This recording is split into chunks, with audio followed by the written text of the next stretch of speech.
شده؟ نمیدونم، فقط خالی کنی سری. برو.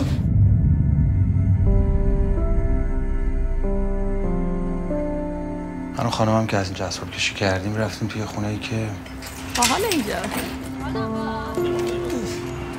از که شانس آوردیم بالاخره. ببین سر راه از سوپرمارکت های باز بود یه چیز برای صبحونه بگی، هیچی نداریم تو. قربونت برم.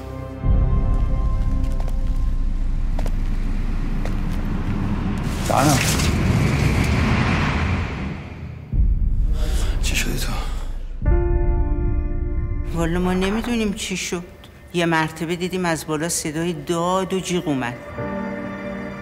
رنا جون اون آپارتمان تو در همسایه و محل تابلوه بابک جون. والا یکی دو نفر نبودن رفت آمد میکردن خونه این خانم. اینو بپوش بریم کلانتری.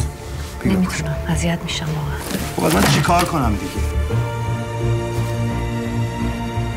من یه رو باید پیداش کنم. شما صاحب این ماشین هیچ وقت اینجا دیدین؟ تو یک کلمه من نمیگه اونجا چی؟ تو چرا همچی میکنی امشب؟ داری انتقام میگیری ازش. خودم میدونم دارم چی کار میکنم.